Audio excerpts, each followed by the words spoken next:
Jadi ketika buku ini selesai, saya langsung komentar, Mas Marco ini dahsyat. Kenapa? Karena ini buku 500 halaman teman-teman. Sangat detail, diceritakan satu-satu. Pembahasan tentang peran arsitek tentu saja oleh buku ini disebut. Bahkan ada pembahasan khusus tentang Insinyur Herman Thomas Karsten. Dan buku ini memberikan perspektif yang kaya sekali tentang bagaimana kota seharusnya tidak hanya menjadi ruang fisik.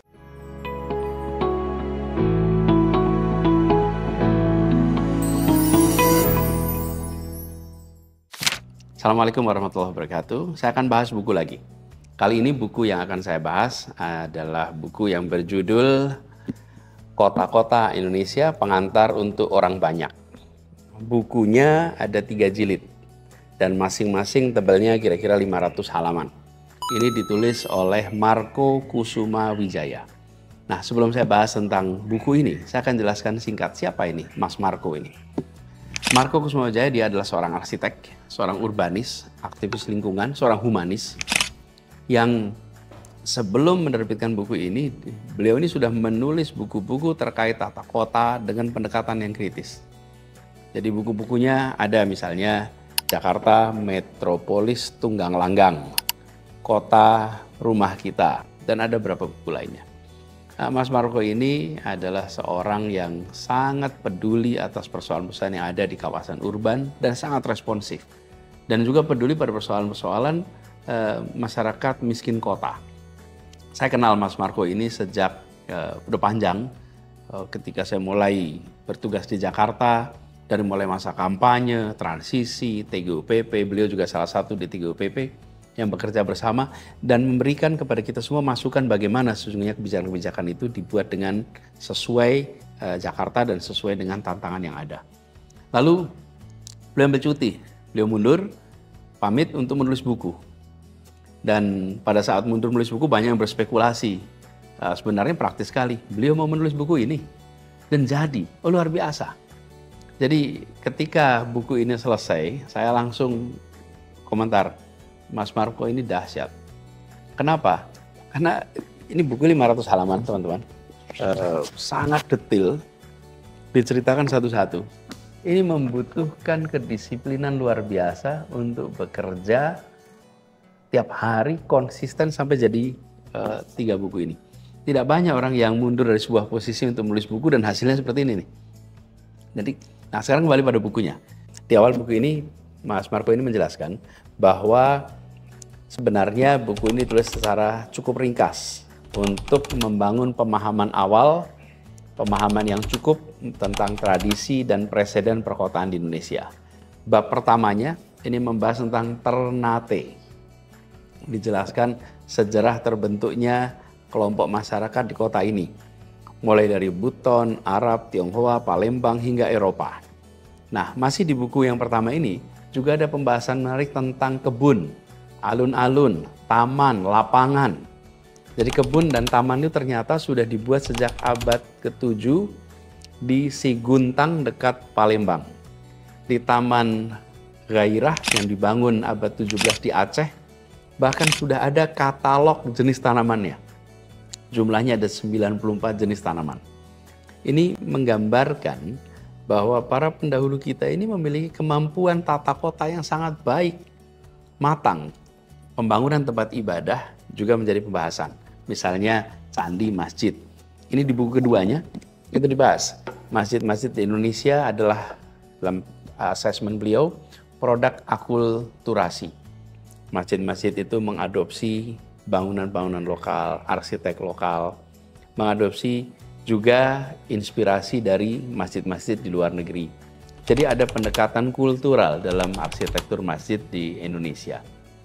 Nah, selain soal arsiteknya, dibahas juga tentang akulturasi budaya pada bidang-bidang lain. Diceritakan misalnya di Lasem, ada akulturasi budaya terwujud dalam bentuk batik yang punya ciri khas. Ada pengaruh Tionghoa di batik Lasem. Karena kita tahu bahwa dulu armada dari Laksamana Cheng Ho sempat singgah cukup lama di beberapa kawasan pesisir utara Pulau Jawa. Dan salah satunya ini berpengaruh pada corak motif batik lasem, dan ada beberapa ciri khasnya, misalnya gambar burung funik, gambar naga, dan juga batik dengan nuansa yang cerah, warna merah misalnya. Nah, fakta-fakta unik juga dibahas di buku ini. Ini terkait dengan rasio candi di Jawa Tengah dan Jawa Timur. Ini kita bicara candi ya. Jadi periodenya sebelum abad ke-10 ini. Di kedua daerah ini ternyata rasio alas dan tinggi dari candi itu adalah 1:5. Dan ini ada di dalam arsitektur candi-candi. Ini menggambarkan bahwa secara arsitektur nenek moyang kita ini sudah melakukan perhitungan secara presisi. Nah, ini dibahas nih di buku ini. Dan buku ini juga membahas tentang perkembangan kota-kota besar, juga kota-kota modern seperti Jakarta, Surabaya, Semarang. Dan salah satu bahasan menarik di buku ketiga ya, buku yang ketiganya ini adalah tentang partisipasi warga dalam membangun kota.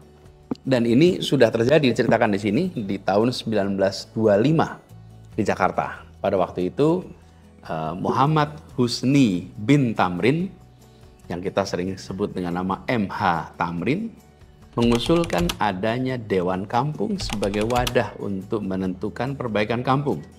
Nah, ini juga yang sebenarnya kami kerjakan ketika kemarin di Jakarta. Jadi bagaimana masyarakat kampung itu terlibat di dalam pembangunan kampungnya, di dalam melakukan perubahan-perubahan di kampungnya. Dan prinsipnya bukan hanya partisipasi, tapi kolaborasi. Jadi yang paling sederhana itu konsultasi, di atasnya partisipasi, di atasnya lagi adalah kolaborasi. Nah, pembahasan tentang peran arsitek tentu saja oleh buku ini disebut.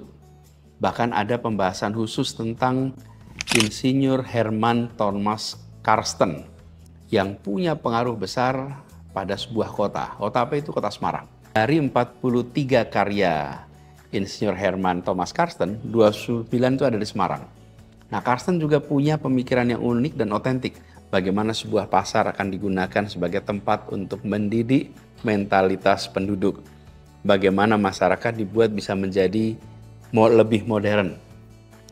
Nah, di buku ini juga ada pembahasan tentang perdebatan arsitek dalam merancang sebuah kota.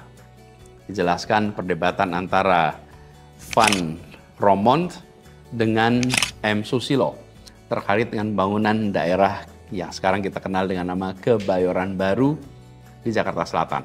Ini menarik karena dari partisipasi berbagai kalangan dalam bangunan kota itu menciptakan lingkungan yang lebih baik. Jadi buat teman-teman yang memiliki minat, yang punya bisa disebut pecinta tata kota, sejarah, arsitektur, buku ini menurut saya wajib. Buku ini amat menarik.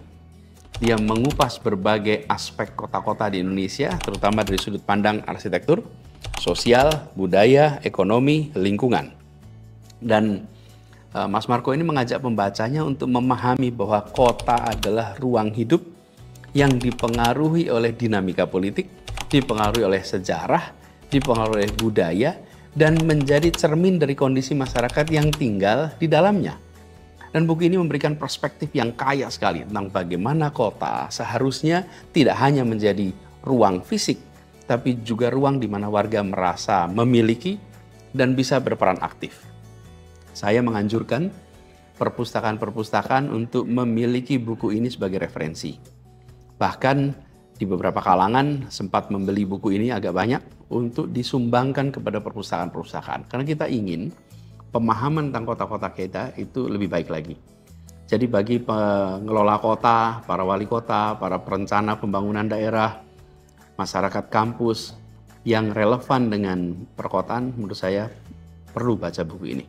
Ini buku yang sangat direkomendasikan dan saya juga berharap mudah-mudahan buku ini bisa diterbitkan dalam bahasa internasional, bahasa Inggris, bahasa Jerman, supaya bisa menjangkau audiens yang lebih luas lagi. Ini adalah buku yang sangat baik, yang bisa jadi rujukan di dalam negeri dan bisa jadi rujukan di dunia internasional. Selamat membaca, selamat menikmati.